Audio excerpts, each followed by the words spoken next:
What's going on, y'all? It's your boy Cool Colas here, and you are now tuning into a new video on my channel. But before we get on to the topic for today, I would love for you to do a few things. Hit the subscribe button, hit the like button, hit the share button, hit the bell icon so you get notifications for whenever I come out with new content on this channel. And when you are finished watching this video, feel free to leave me a comment below so I can get back to whatever comment it is that you have for me. For today's topic, I want to talk about the difference between an old nigga and an elder. Specifically, I want to dive really deep into the psychology of what an old nigga is, so you all have a clear understanding of the difference between the two. So let's start off by talking about what an elder is. An elder is an individual who, if I had to peg their age, I probably would put them maybe starting in that silent generation and maybe a little bit older. An elder is an individual who imparts wisdom on their descendants, on their children, their grandchildren. They want the black community to prosper, so they do things that are constructive. They give their family tangibles. They focus on empire building. They have a good understanding of the way that white supremacy has impacted society, specifically black society, and they have a level of empathy for their descendants and what they're going to face, knowing what they faced before. So they want to create real solutions for their own people and those who they know are going to come into this world and deal with the white supremacy that we face and the way that it's going to be ever so changing over time. So a good example of an elder would be like a Dr. Claude Anderson or that type of person. I know she's not alive, but Frances Cress Welsing, she was a great elder as well too. There's a lot of them who are around who really want to see black society succeed, and they want to do everything in their power to make that happen. Elders are individuals who impart wisdom, but they also give you things, give you tools, resources, those types of things to help you to be able to succeed in this world. So an elder is somebody who is invaluable. An elder is somebody who you should have the utmost respect for. An elder is somebody who you should listen to and take in what they're saying and put those things to knowledge. Or put those things to good use. I said to knowledge, to good use. So you want to make sure that you are honoring your elders. So I want to make it clear that when people say respect your elders, we're literally talking about actual elders, not old niggas. So we don't want to confuse the two. So let's kind of get into what an old nigga is now. So when it comes to the old nigga, we really need to go hard body, and we really need to break this term down, because I think a lot of people are confusing the old nigga with the elder. Old niggas a lot of times love to disguise themselves as elders, individuals who deserve respect. They think respect is something that should be just given to them willy-nilly without them having to really do anything. It's just the fact that they're old as hell and you should respect them because of that alone. And a lot of times these old niggas are individuals who simply either don't want any trouble and they don't really want to rock the boat, or they want to run counter to what their descendants and their kids, grandkids, etc. are trying to do when it comes to being justice oriented. But we really need to dive deep into that. When it comes to the old nigga, usually their age is somewhere around that baby boomer age all the way until maybe like the beginning of the silent generation. So a little of the silent generation and the baby boomers kind of fall into this category that I'm talking about. And black ones, of course, when we talk about old niggas, old Negroes. The reality is that the old Negro has no interest in truly trying to make a better world. Matter of fact, what they try to say all the time is that they only care about themselves and their own, when in reality, they actually only care about themselves. And I'm going to explain why. A lot of the old niggas like to create this narrative as if they have done so much, they've sacrificed so much, they fought, and the white supremacists defeated them and all this other stuff, and there was nothing that they could really do. So they said the last thing that we're going to do right now is to try to fight in a war that we feel that we are never going to win. So what they've done is they capitulated to the dominant society and they go along with their agendas, and they do it because they wanted, especially back in the day, racial sexual access. They wanted to look fly. They wanted fly clothes. They wanted the whole aesthetic. They wanted to be able to, in their minds, have the things that they felt like people in the dominant society were able to have, or at least things that would make them feel good, since they couldn't have things that were tangible. So they kind of like had that type of mentality. The problem with the old nigga is that they simply do not have a plan for their kids, grandkids, etc. They only have a plan for themselves. That's why it's really important that you try to identify an old nigga, because what they'll try to do a lot of times is they'll try to make up something that just is some bullshit to try to compensate for the fact that they have absolutely done nothing. When it comes to old niggas, you have this idea or this thing where they try to, if you really pay attention to them, they try to give you advice from a fear perspective, or they try to give you advice from the perspective of countering whenever you are trying to create justice for yourself. So most of the time when you hear an old nigga, they say shit like, make sure y'all vote for the Democrats, because at the end of the day, it's Trump. We got to get Trump out of office. They're on that bullshit. And if they're not on that, the first thing that they're saying is, we's gonna pray to God for a better tomorrow. Like, they're the most fake religious people ever, because a lot of them, let's be real, and I'm not conflating religion with morality, but a lot of them do conflate religion with morality, and they are some of the most immoral people who have ever existed. Old niggas are the cause of a lot of the issues that exist in the black community today. They're just going to act like they're actually removed from it. And the old nigga thing, it goes so much deeper than what I'm saying. So I want you to kind of think about this. There is an agenda, like, and I actually created this term myself based off of a pattern that I've seen that the old niggas like to run, and it's called the Black Promised Land trope. And I'm going to explain why I named it this and what this means. So if you look at a lot of old niggas, they really don't have anything for their children, because they really didn't care to. They don't care about empire building. Like I said, they only care about themselves. So when it came to solutions and things that they felt like were beneficial for their kids, the first thing they told them is, y'all need to go to college and just figure it out. That was like their main thing. They didn't have a plan for you. So their whole ideal was to just send you to college and you figure it out for yourself, and that's it. Meanwhile, they conveniently just ignored the whole idea that college is more expensive than it was back in the day, number one. Number two, college does not give black people anything tangibly that they can use no matter what. And black people need a guaranteed win. College is not a guaranteed win. As a matter of fact, there's a lot of people with tons of degrees who cannot find a job, who cannot find the job that they want, or have to work somewhere. Shit, there's black people with master's degrees working at fucking Target. And I'm not dissing nobody works at Target. I'm just making the point that these are people who have studied and have paid their money to try to better themselves and to have a good career so that they can have the quote unquote American dream. And here they are working at a damn supermarket. So, or not just having a job at all, because there's even that. The point I'm trying to make, though, is that the old niggas were aware that they didn't have a plan, so they just put it right back on you. So their whole ideal was, if you go to college, you just make a big success out of yourself, and then that was my commitment, and that's what I did to you. Meanwhile, there was no focus on building businesses. There was no focus on talking about stocks and bonds. There was no focus on having any type of even home to pass down to your kids. Hell, at the very least, they didn't even have life insurance. And let's be real. If you all can't even be helpful in life, at least be helpful in death. And some of you all aren't even that. Let's just be real. Now, let's go back to the whole college thing, because I think I'm getting off track here.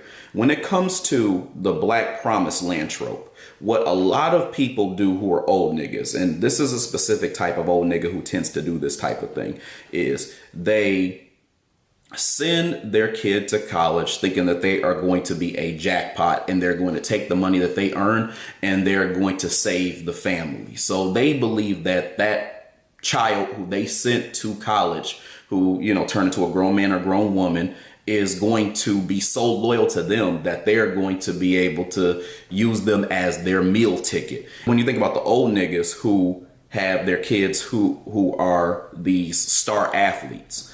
And they believe that they're going to have this big win by pushing this person to be an athlete, get a scholarship, and eventually go to the pros. And then what they do is they benefit off of that because they made all this money from being in the pros. So they're like, well, I pushed you. I got you to the point where you were able to, succeed in sports and things like that. So I need to be able to collect a check from what I did as your dad, or in some cases as your mother. So they believe that this child who succeeds and becomes an adult and does big things is supposed to be able to feed them, take care of them, and that type of thing. So that's their form of, some type of compensation. And I already know some of you all watching this video are going to start acting like defensive little bitches and say shit like, my mom and my daddy, they took care of me. They did what they had to do for me. We're not talking about your ass. The majority of our people were victims of old nigga isms. So we don't need your exception fallacy. We're talking about something that commonly happens. Because let's be real, even if your parents sent you to college, you did well, you got the job you wanted, and everything was fine and peachy, the reality is that most of them did not give you the resources that you need to be able to compete with your non-black and white counterparts. Because let's be real, black people, even when they go to college, are already starting with zero, and they end up in the negatives, and they're bringing themselves back up by getting a job, if they get a job once they go to college, because they get all of that debt.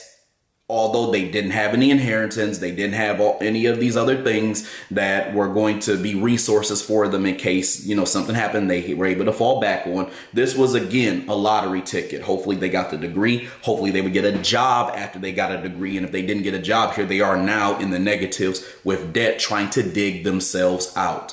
When your non-black and white counterparts had little things to fall back onto, which is the reason why we're a permanent underclass in society. You can look at the numbers and you can show that there are disparities between what black people have wealth-wise and what non-black people have and white people have. And we are a permanent underclass. That's just the bottom line when it comes to that. And if you had a parent who did do something constructive, or a grandparent who did do something constructive for you and gave you tangibles and all that, just shut your ass up. We're not talking about you.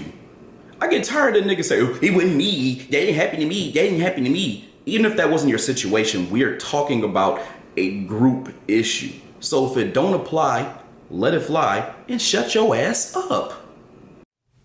On top of that too, just beyond all of the bullshit that I just said, the old niggas are very, very, very insufferable as well too. Let's just be honest here. A lot of them are real toxic. You go to family functions and they're always up in your business, not because they care, but because they're nosy. They always are treating you kind of weird and shit like that. You tell them about the things that they've done to you. They don't want to apologize. They don't want to own up to what they've done and their part in things. And then when you go to other people, they're like, that's your mama, that's your daddy, blah, blah, blah, blah, blah. And they're in that bullshit. The people don't realize that when it comes to being an old nigga, there's so many privileges to it, but there's so much accountability that has not been given to these bastards. So the reality is that when it comes to parenthood in general, there's a lot of privileges to it, because you can do a lot of wrong and people will still excuse you because of the fact that you had a child. But the reality is that, one, that child did not ask to be there. Number two, having that child was a choice. So they make it seem like the burden is on that child, when in actuality, the burden is on that parent. When you decide to become a parent, you have this now responsibility to not just raise this child, but to give them all the tools that they need to be able to succeed. And what the old niggas did was they put everything on the child. They said, I gave you birth, I gave you life, I fed you, I clothed you. Well, nigga, that's what you were supposed to do, because you're the one who chose to have me. And let me be clear, the children do not owe their parents a damn thing. They do not owe their parents a damn thing. If anything, the parents, and when we talk about old niggas, they should be trying to find a way to get a little bit of act right, because when you one day can't wipe your own ass, you're going to want someone to be able to take care of you. And most of you old niggas going to be, oh, my family is going to take care of me. I don't want them to put me in a home. If they do, they don't have no home training. You know, like, I didn't raise them to be so selfish. Yes, you did. Yes, you did. But the point I'm trying to make here is that when it comes to the old niggas, they really, at the end of the day, get a lot of privileges when they really deserve a lot of accountability. And a lot of people who are my age and around that age, they are too afraid to, quote unquote, disrespect them. This is not disrespect. This is accountability. But the bottom line is that a lot of people our age just don't want to do that because they feel like that is disrespectful, and they're also conflating again an elder with an old nigga. But the reality is that, and this kind of goes back to something that David Banner had said, your parents are not gods, although you treat them like gods. Now, he didn't say this word for word, but he said something like this: your parents are not gods. So that's how a lot of us treat them. We treat them like they're gods. Our parents are regular people like you and me. So at the end of the day, you have to give them accountability. Now, David Banner didn't say this part, but at the end of the day, you need to give them accountability when they are wrong. At the end of the day, when it comes to a lot of the old niggas, they were wrong and they knew what they were doing. Now, a lot of people like to argue, well, they sent you to college because that's all they knew, blah, blah, blah, blah, blah, blah. Bullshit. They were afraid, and they convinced themselves that they were never going to be able to fight back against white supremacy. So they said, okay, well, I'll just make sure that I survive and I have a peaceful life. So that's why they get mad when you rock the boat, because they're like, well, if you're rocking the boat, that means that you could disrupt my peace, because they may come after all of us black people. So that's the reason why they react the way that they do. Now, this is me just talking about a simple concept that goes on. We all love our parents, but that doesn't mean that we're not going to give them accountability for where they have screwed up. And I think that's something that people do not want to do today. Now, when it comes to the old nigga spirit, the reality is that the old nigga really just has no desire to fight against justice. Another thing that I tell a lot of young black folks as well too is to stop going back and forth with the old niggas, because too many of y'all are going back and forth to try to make them more empowered and to try to make them more justice oriented and make them care about black society when they don't. The reality is that you are just going to give yourself a big ass migraine arguing with somebody who really is being deceptive. Because some of you are like, oh, they just don't know no better. They didn't have the resources. It's none of that bullshit. Stop making fucking excuses. The reality is that they know very much well. They may even know better than you. But they say what they say because they're cowards, and they had no intention in the first place to do anything that was actually constructive. They did not really want to fight. And even the little that they did, when they realized that it wasn't working, they said, screw it, let me just try to do better for myself and mine, which really is just trying to transcend white supremacy, although it's still there. The reality is that when you go back and forth with them, they are just going to give you a big ass migraine, and you don't have time for that, because the reality is that anytime you get into an argument with these fools, the first thing they like to do is use that whole appeal to authority tactic. If you all do not know what appeal to authority is, it is a debate fallacy that people use when they try to make it seem like their age gives them a certain amount of knowledge more than you. Now, does being older mean that you know more? Absolutely not, which is why it's a fallacy. But at the same time, they use this because they believe that any argument that you make while talking to them is trumped because they know more, just because of their age. And a lot of these people are just damn fools, and they're cowards, So I want to make it clear that you do not need to go back and forth with them. Again, you can love your parents, grandparents, etc., whoever this fits the bill of what I'm talking about, but that does not mean that you do not hold them accountable for the bullshit and the things that they've done. I mean, even politically, the old niggas are an embarrassment, because a lot of them are Democratic shills. They, get behind some white politician and they're kissing their ass, and they're basically buck dancing for butter biscuits and catfish nuggets and all types of shit. They're not in political spaces asking for reparations. They're not asking for money for black owned businesses. They're not trying to get tangibles for black people exclusively. They're not trying to get an anti-black hate crime bill going so that we're not getting killed. They're not trying to get us where we have our own communities where it's just us basically taking care of ourselves and they have no interference into what we're doing. They don't try to do any of this shit. So even if they want to say, oh, fighting, that's for the young people, you know, they want to get into all that bullshit. Politically, they're not even doing shit. So when you look back and you think about overall the difference between an old nigga and an elder, do you really feel like it's logical at this point to conflate the two, knowing everything you know? You have to ask yourself, am I choosing to not talk about this because I'm a coward and it's easier for me to deflect and say it was in the past when we know it's in the present? And the reality is that most of you niggas are going to make the excuse of, oh, it's in the past, that was in the past, it's on us now. Yes, it's on us now, but you're missing the point. You're deflecting away from the fact that the old nigga has transferred their cowardly spirit onto you as well too. That is why you do not want to address how their behavior has impacted us as a society. And the reality is that it's in the present. That's why a lot of old niggas are samboing in politics. That's why they're still alive doing what they do. And that's why we are in the position that we are in. So it's actually in the present. So please do not be a dumb, excuse-making little asshole because of the fact that you do not want to admit that your parents, etc., have some accountability as to why we have not gotten to where we need to, and they ultimately let you down. All right, y'all. That's all I got for today. I hope you all enjoyed this video. I hope you enjoyed what I had to say. Other than that, I hope you have a good rest of y'all's day, and I'll talk to you later. Peace.